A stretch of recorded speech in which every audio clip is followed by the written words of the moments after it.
வணக்கம் மக்களே. Welcome to Ramanuj IAS academy. நாம இன்னைக்கு பார்த்தோம் அப்படின்னா, சிஎம்சி என்ட்ரன்ஸ் பத்தின தகவல் தான் வந்து பார்க்க போறோம். சிஎம்சி என்ட்ரன்ஸ் பொறுத்தவரைக்கும் பார்த்தீங்க அப்படின்னா, இந்த 5 முக்கியமான விஷயங்கள் தான் வந்து நம்ம தெரிஞ்சுக்க வேண்டியிருக்கு. அந்த 5 முக்கியமான விஷயங்கள் தான் வந்து நம்ம இந்த வீடியோல வந்து தெரிஞ்சுக்க போறோம். நமக்கான எலிஜிபிலிட்டி கிரைட்டீரியா, அதாவது தகுதிகள் என்னன்னு சொல்லி தான் பார்க்க போறோம். ஃபர்ஸ்ட் அதுக்கு முன்னாடி நம்ம சின்ன விஷயத்த ஒண்ணு புரிஞ்சுக்கலாம். நம்ம முதல்ல தெரிஞ்சுக்கலாம். குரூப் ஏன்னா ஏஹெச்எஸ் டிகிரி கோர்சஸ், சரிங்களா? அது என்ன சார் ஏஹெச்எஸ்ன்னு கேட்டிங்கன்னா, அலைடு ஹெல்த் சயின்ஸ்க்கான டிகிரி கோர்ஸ் தான் பிஎஸ்சி. உங்களுக்கு தெரியும், பிஎஸ்சியில் இருக்கக்கூடிய அனைத்து கோர்ஸுமே கம்மிங் அண்டர் இந்த குரூப் ஏ கோர்சஸ்ங்க, சரிங்களா? அடுத்து பார்த்தீங்கன்னா, குரூப் பி கோர்சஸ்க்கு தனியாக ஒரு என்ட்ரன்ஸ், அதாவது குரூப் ஏக்கு ஒரு என்ட்ரன்ஸ் நடத்துறாங்க, குரூப் பிக்கு ஒரு என்ட்ரன்ஸ் நடத்துறாங்க. அப்ளிகேஷன் ஒன்றா தான் போடுவீங்க. போடுறப்பே நீங்கள் குரூப் ஏக்கும் குரூப் பிக்கும் சேர்த்து அப்ளை பண்ணி ஆகணும். எக்ஸாம் தனித்தனியாக நடக்குங்க. எக்ஸாம் தனித்தனியாக ஒரே நாளில் தான் நடக்கும். மார்னிங் ஒரு எக்ஸாம் குரூப் ஏக்கான எக்ஸாமும், ஆஃப்டர்நூன் குரூப் பிக்கான எக்ஸாமும் நடத்துவாங்க. இப்போ இந்த குரூப் பி எக்ஸாம் பார்த்தீங்கன்னா, allied health sciences diploma courses எல்லாமே அதில் வந்துடும். டிப்ளமோ கோர்ஸ் எல்லாமே மோஸ்ட்லி டிகிரியில் இருக்கக்கூடிய பாதி கோர்சஸ் டிப்ளமோ உங்களுக்கு அவைலபிளாக இருக்கும், சரிங்களா? எலிஜிபிலிட்டி ஃபஸ்ட்டு பார்த்தீங்க அப்படின்னா, நீங்கள் வந்து 12th வந்து, அதாவது ஹெச்எஸ்சி ஹையர் செகண்டரி வந்து பாஸ் பண்ணியிருக்கணும். வித் என்னென்ன சப்ஜெக்டோட? Physics, chemistry, biology as one subject. இந்த சப்ஜெக்ட்ஸ் கண்டிப்பாக இருக்கணும். பயாலஜி ஆர் பார்த்தீங்கன்னா, அதாவது ஃபிசிக்ஸ் கெமிஸ்ட்ரி கம்பல்சரி, அடுத்து பயாலஜி இருக்கணும். பயாலஜி இல்லாத பட்சத்தில் பாட்டனி ஜுவாலஜி வந்து படிச்சிருக்கணும், சரிங்களா? ஆனால் நீங்கள் வந்து இதுவே ஃபிசிக்ஸ் கெமிஸ்ட்ரி படிச்சிருக்கீங்க, மேக்ஸும் கம்ப்யூட்டர் சயின்ஸும் படிச்சிருந்தீங்கன்னா இதுக்கு எலிஜிபிள் கிடையாது, சரிங்களா? அதையும் நீங்கள் புரிஞ்சுக்கணும். அப்படி இருந்தீங்கன்னா நீங்கள் சிஎம்சி என்ட்ரன்ஸ்க்கு நீங்கள் அப்ளை பண்ண முடியாது, ஓகேவா? அதுதான் ரொம்ப முக்கியமான ஒரு விஷயம். நீங்கள் பயாலஜின்ற இடத்துல நீங்கள் பாட்னி ஜுவாலஜி போட்டுக்குன்னு சேர்த்துக்குங்க, சரிங்களா? பயாலஜின்றப்பெல்லாம் பயாலஜி ஆர் வந்து பாட்னி அண்ட் ஜுவாலஜி நீங்கள் வந்து படிச்சிருந்தீங்கன்னா இந்த சிஎம்சி என்ட்ரன்ஸ் ஏஹெச்எஸ் டிகிரி கோர்சஸ்க்கு நீங்கள் எலிஜிபிள். சரி, அடுத்ததாக பார்த்தீங்க அப்படின்னா, இதில் வந்து இந்த 35% மார்க் எதில் எடுத்துருக்கணும்னா, நீங்கள் ஓவராலாக, அதாவது நீங்கள் மொத்தம் 6 சப்ஜெக்ட் எழுதுவீங்க இல்லையா? அந்த 6 சப்ஜெக்ட்டுமே சேர்த்து 35% நீங்கள் மினிமம் பாஸ் மார்க்கே 35% தானே? அப்போ 35% நீங்கள் எடுத்திருந்தாலே நீங்கள் வந்துட்டு பாஸ் ஆகிருக்கணும் மினிமம், சரிங்களா? அண்டு 45% மார்க் எதுலன்னு சொல்லி பார்த்தீங்கன்னா, இந்த மேஜர் சப்ஜெக்ட்னு சொல்லப்படக்கூடிய ஃபிசிக்ஸ், கெமிஸ்ட்ரி, பயாலஜி, இது மூணுத்துலேயும் பாட்னி ஜுவாலஜினா 4 சப்ஜெக்டாக இருக்கும், சரிங்களா?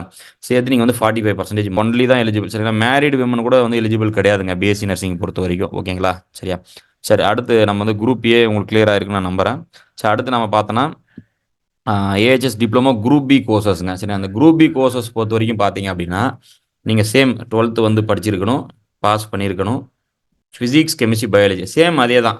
எங்கேயுமே கூட பார்த்தீங்கன்னா ஃபிசிக்ஸ் கெமிஸ்ட்ரி பயாலஜி படிச்சிருக்கணும். பயாலஜினா அதுக்கு பதிலாக நீங்கள் பாட்னி ஜுவாலஜி படிச்சிருந்தாலும் எலிஜிபிள் தான். 35% அதை மினிமம் நீங்கள் பாஸ் மார்க் 35% தாங்க. என்னென்ன கோர்ஸ் இருக்குன்னு சொல்லி பார்த்துங்க. நர்சிங் இருக்குது, பிபிடினா பேச்சுலர் ஆஃப் ஃபிசியோதெரப்பி, பிஓடினா பேச்சுலர் ஆஃப் ஆக்குபேஷன் தெரப்பி, எம்எல்டினா லேப் டெக்னீஷியன் உங்களுக்கு தெரியும், ஆப்தோமெட்ரி இருக்குது, ஆப்தோம் அப்படின்னா, சரிங்களா? எம்ஆர்எஸ்னா மெடிக்கல் ரெக்கார்ட் சயின்ஸ், சரிங்களா?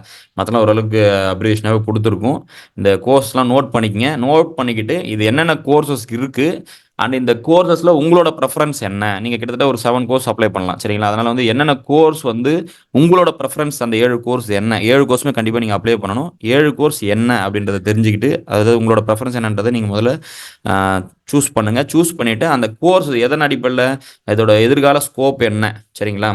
ஸ்கோப் எது கோர்ஸ்க்கு நல்லா இருக்குது, அந்த ஜாப் ரோல்ஸை கண்டிப்பாக தெரிஞ்சுக்கி நீங்கள் சூஸ் பண்ணுற கோர்ஸஸுடைய ஜாப் ரோல்ஸ் என்ன அண்ட் அதுக்கான ஸ்கோப் எப்படி இருக்குன்னு தெரிஞ்சுக்கிட்டு அந்த 7 கோர்ஸை வந்து ப்ரியாரிட்டி வைஸாக வந்து நீங்கள் செலக்ட் பண்ணி வச்சிங்க.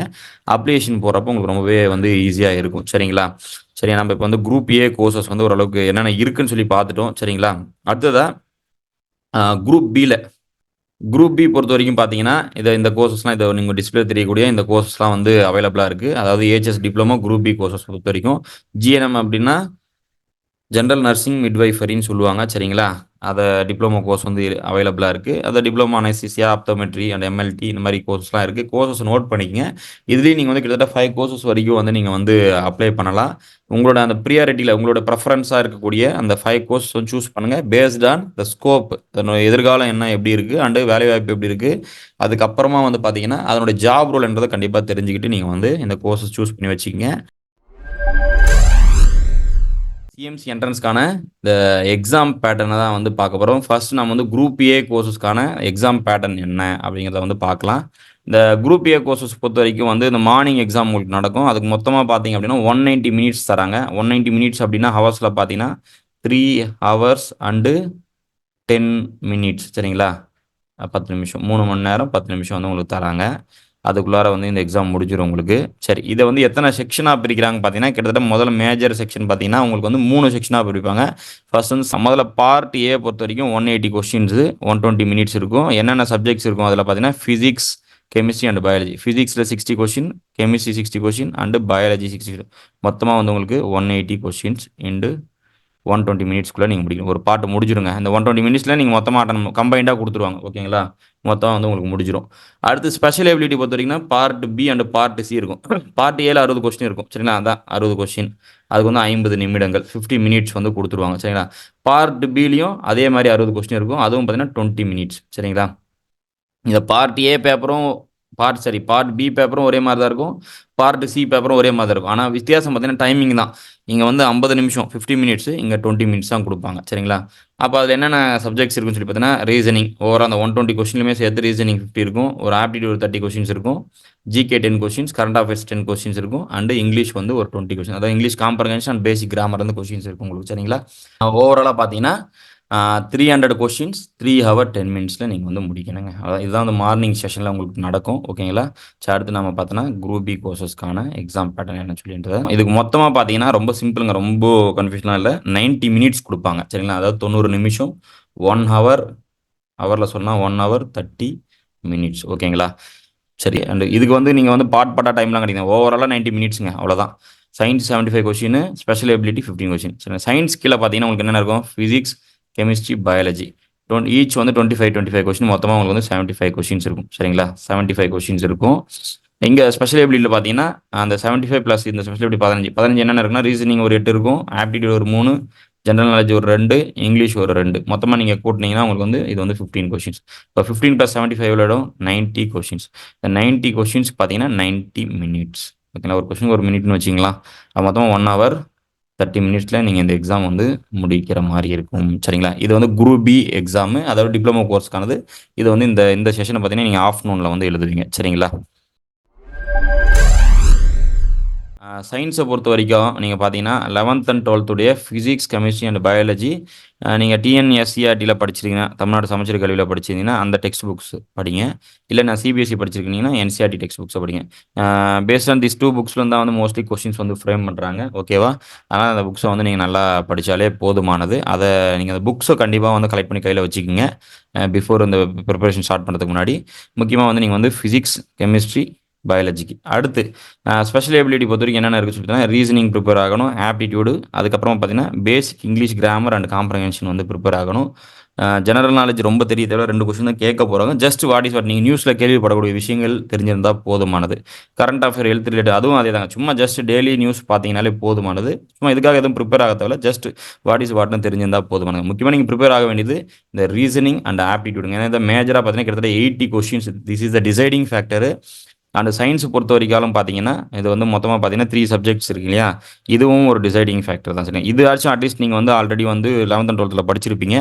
அண்ட் டெக்ஸ்ட் புக்ஸும் கையில் இருக்கும், அதை நல்லா ப்ரிப்பேர் பண்ணுங்கள். அண்டு பார்த்தீங்க அப்படின்னா அந்த ரீசனிங் ஆப்டிடியூட் எக்ஸ்ட்ராவாக நீங்கள் ப்ரிப்பேர் ஆகிற மாதிரி இருக்குங்க. சரிங்களா?